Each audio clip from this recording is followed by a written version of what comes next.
Hello friends, welcome back to study with Gyan Prakash. तो PT 2022 की परीक्षा में समय बहुत कम बचा हुआ है, तो इसके लिए ये क्लास आपकी बहुत ही इंपॉर्टेंट है। साथ ही साथ अगर आप खंड शिक्षा अधिकारी, आरओ, एआरओ और मुख्य सेविका आदि पदों के लिए तैयारी कर रहे हैं तो इस सेशन से आपको काफ़ी मदद मिलेगी। इस सेशन में हम लोग क्या क्या पढ़ेंगे, तो इसमें होगा डेली करंट अफेयर यानी कि आज का करंट अफेयर, पिछले महीने में आज के दिन का करंट अफेयर का रिवीजन करेंगे और स्टैटिक जीके के कुछ ऐसे प्रश्न जो कि पिछली परीक्षाओं में पूछे गए थे और कुछ ऐसे प्रश्न जिनके पूछे जाने की संभावना होगी।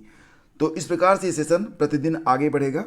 और आइए स्टार्ट करते हैं आज का सेशन। चलिए देखते हैं सबसे पहले टू डेज करंट अफेयर। पहला क्वेश्चन देखिए, वर्ल्ड ब्रेस्ट फीडिंग वीक 2022, इसको कहते हैं विश्व स्तनपान सप्ताह 2022, कब से कब तक मनाया गया या कब से कब तक मनाया जा रहा है? तो इसका आंसर हो जाएगा 1 अगस्त से 7 अगस्त तक। सही जवाब इसका ऑप्शन बी है। आपको बता दें कि वर्ल्ड ब्रेस्ट फीडिंग वीक शुरू किया गया था कब? 1992 में। किसके द्वारा? World alliance for breast feeding action के द्वारा। इस वर्ष 2022 में इसकी थीम क्या है? Step up for breast feeding, educate and support. Step up for breast feeding, educate and support, ये थीम है, ये याद रखना। अगला क्वेश्चन देखिए, WWW डे यानी कि वर्ल्ड वाइड वेब डे प्रतिवर्ष कब मनाया जाता है? तो इसका आंसर हो जाएगा 1 अगस्त को, यानी कि ऑप्शन बी इसका करेक्ट है। अच्छा, क्या आप लोग ये समझते हैं कि WWW और इंटरनेट एक ही चीज़ है? अगर हाँ तो नीचे बताइए, अगर नहीं तो भी नीचे बताइए। फिलहाल इसकी व्याख्या मैं नीचे आपको देने वाला हूँ।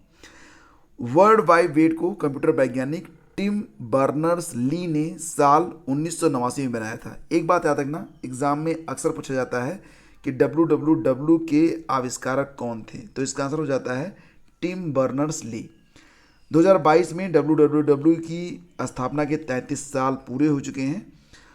इंटरनेट और वर्ल्ड वाइड वेब यानी कि WWW में क्या अंतर है?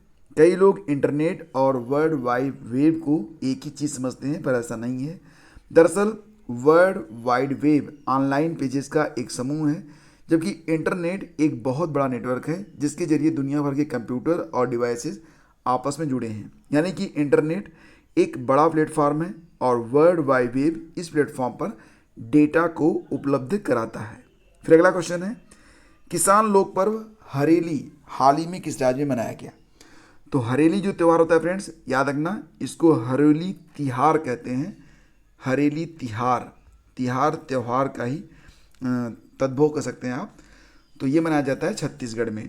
ये किसानों का और कृषि कार्य से जुड़ा हुआ एक बहुत ही लोकप्रिय उत्सव है। और इसमें क्या होता है कि जो किसान होते हैं वो अपने जानवरों को, जैसे कि जो उनकी गाय बैल हैं, उनकी पूजा करते हैं और उनको गुड़ के साथ कुछ विशेष औषधियाँ भी खिलाते हैं ताकि वो निरोग रहें, और साथ साथ वो लोग आनंद और उत्सव मनाते हैं।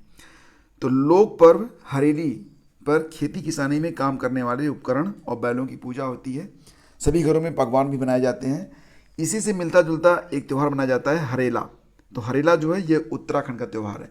तो बस यहाँ पर मात्रा का अंतर है, याद रखना। अगर हरेली है तो छत्तीसगढ़, हरेला है तो उत्तराखंड, याद रखना, इसमें कंफ्यूज मत हो जाना। अगला क्वेश्चन है, मुख्यमंत्री सारथी योजना किस राज्य की सरकार ने स्टार्ट किया है? मुख्यमंत्री सारथी योजना, देखो फ्रेंड्स, उत्तर प्रदेश में एक योजना चलाई जाती है।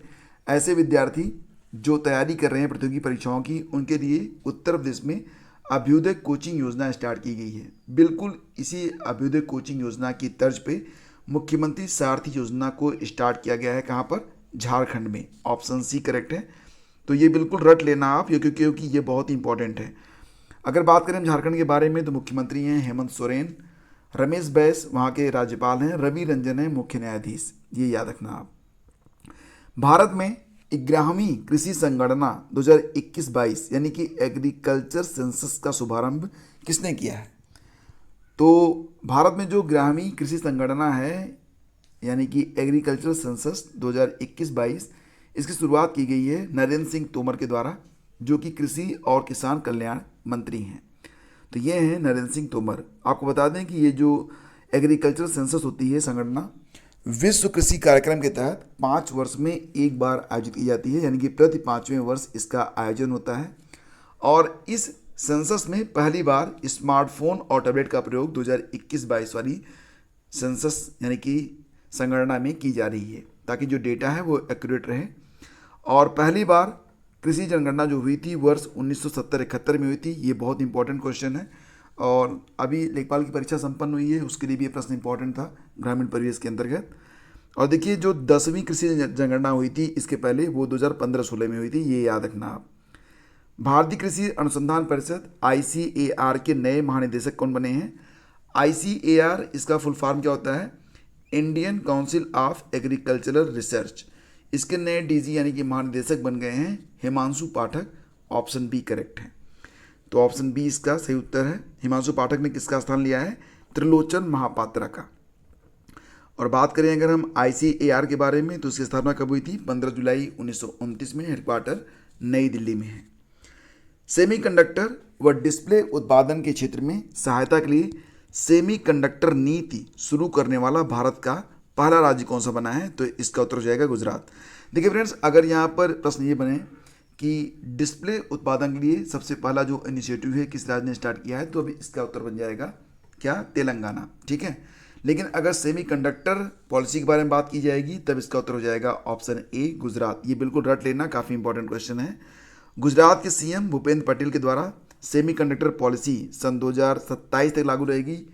तो ये याद रखना आप, 2017 लिख दिया गया है, 2027 होगा।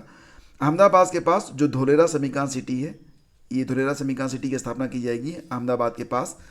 और पात्र परियोजनाओं को विनिर्माण इकाइयाँ स्थापित करने के लिए सब्सिडी इसके अंतर्गत प्रदान की जाएगी। नागरिकों को सस्ती दरों पर यात्रा के लिए ऑनलाइन सरकारी टैक्सी सेवा शुरू करने का भारत का पहला राज्य कौन सा बनेगा? तो नागरिकों को सस्ती दरों पर, जैसे कि अभी आप कहीं आपको जाना होता है तो मोबाइल में आप तरह तरह के ऐप रखते हैं, ओला है, उबेर है, और भी कई ऐप हैं। तो एक सरकारी ऐप आने वाला है और ये गवर्नमेंट का ऐप होगा। तो ये स्टार्ट करेगा केरल में। क्या होगा कि आप सस्ती यात्रा कर पाएंगे टैक्सियों के माध्यम से। तो केरल जो है पहला राज्य है जो कि सरकारी रूप से टैक्सी सेवा सस्ती दरों पर अपने नागरिकों को उपलब्ध करवाएगा। तो सही जवाब इसका ऑप्शन बी है। केरल का श्रम विभाग ये जो सेवा शुरू कर रहा है, इसको नाम दिया है केरल सवारी। बांग्लादेश में भारत के नए राजदूत बन गए हैं प्रणव वर्मा। ये याद रखना, प्रणय वर्मा, एग्जैक्ट नाम है प्रणय वर्मा। ये बांग्लादेश में भारत के नए राजदूत बन गए हैं। और ये किसके स्थान पर आए हैं? तो विक्रम दोरईस्वामी के स्थान पर।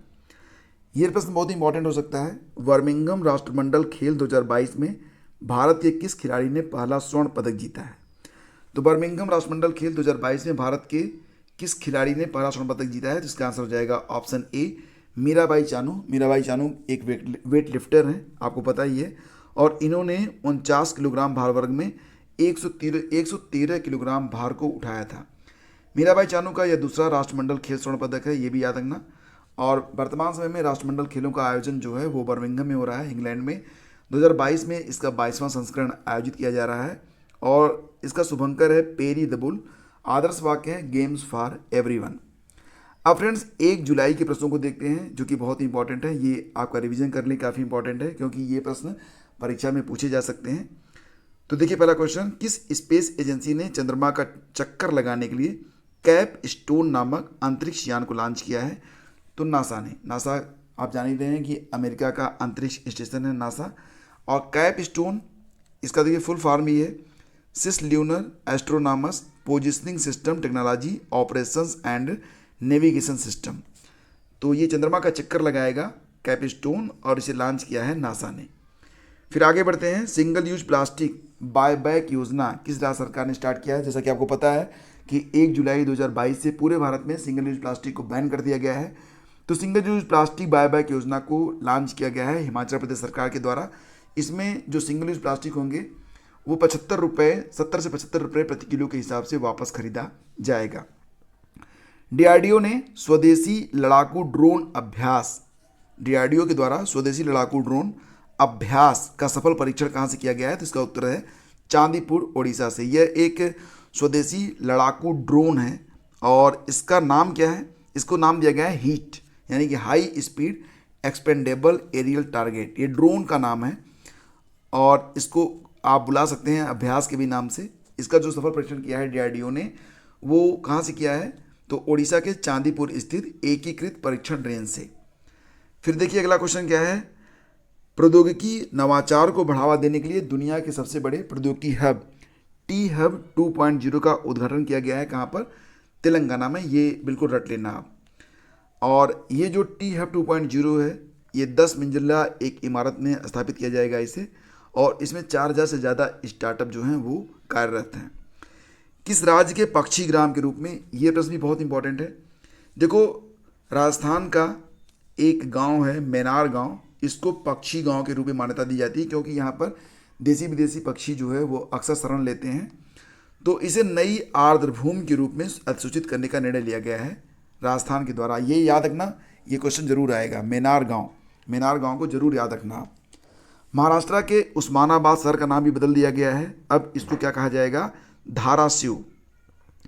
किस भारतीय साहित्यकार ने मैं तो यहाँ हूँ नामक कविता संग्रह के लिए 31वां सरस्वती सम्मान 2021 को जीता है? तो इनका नाम है रामदरस मिश्रा, ये याद रखना आप। तो चलिए फ्रेंड्स, आगे बढ़ते हैं और स्टडी जीके के कुछ ऐसे प्रश्नों को देखते हैं जो कि हाल ही परीक्षाओं में पूछे गए थे, और कुछ प्रश्न ऐसे भी जिनके पूछे जाने की संभावना है। जैसे कि अगर प्रश्न है कि अंतर्राष्ट्रीय अहिंसा दिवस कब मनाया जाता है, तो इसका उत्तर हो जाएगा 2 अक्टूबर, जो कि महात्मा गांधी की जयंती भी होती है। भारत के अटॉर्नी जनरल की नियुक्ति कौन करता है? राष्ट्रपति करते हैं। विश्व की छत की संज्ञा किसे दी जाती है? सही जवाब हो जाएगा तिब्बत। याद रखना, तिब्बत को रूफ ऑफ द वर्ल्ड की संज्ञा दी जाती है। किस नदी का उद्गम स्थल अमरकंटक है? तो इसका उत्तर हो जाएगा नर्मदा नदी। वर्ष 2011 की जनगणना के अनुसार भारत में महिला साक्षरता की दर कितनी है? तो याद रखना कि भारत में महिला साक्षरता की दर है 64.6%, जबकि कुल साक्षरता कितनी है? 73% है। आंध्र प्रदेश में कौन सी भाषा बोली जाती है? तो इसका उत्तर हो जाएगा तेलुगु। बीबीसी की वर्ष 2021 की सर्वश्रेष्ठ भारतीय महिला खिलाड़ी का पुरस्कार दिया गया था। बेस्ट एथलीट का अवार्ड दिया गया मीराबाई चानू को बीबीसी की ओर से, ये याद रखना इंपॉर्टेंट है। भारत पाकिस्तान अस्थायी सिंधु आयोग की वार्षिक बैठक 2022 में कहाँ पर संपन्न हुई थी? इस्लामाबाद, पाकिस्तान में 1 से 3 मार्च तक, यानी कि 3 दिन का यह आयोजन था, भारत पाकिस्तान अस्थायी सिंधु आयोग। किस शासक के शासनकाल में प्रयाग में प्रति 5वें वर्ष एक समारोह का आयोजन होता था जिसे महामोक्ष परिषद के नाम से जाना जाता है? तो ये आयोजन करता था हर्षवर्धन, जिसमें वो अपना समस्त धन दान कर देता था। देखिए फ्रेंड्स, आप Telegram channel study with Gyan प्रकाश से जरूर जुड़िएगा, क्योंकि वहाँ पर आपको बहुत सारी इंपॉर्टेंट इन्फॉर्मेशन शेयर की जाती है। और ये लेक्चर अगर आप पढ़ना चाहते हैं तो लिंक वीडियो के डिस्क्रिप्शन में है, या फिर आप आइए www.studywithgyanprakash.com पर। Thank you so much. Please do like and share. Have a great day. जय हिंद।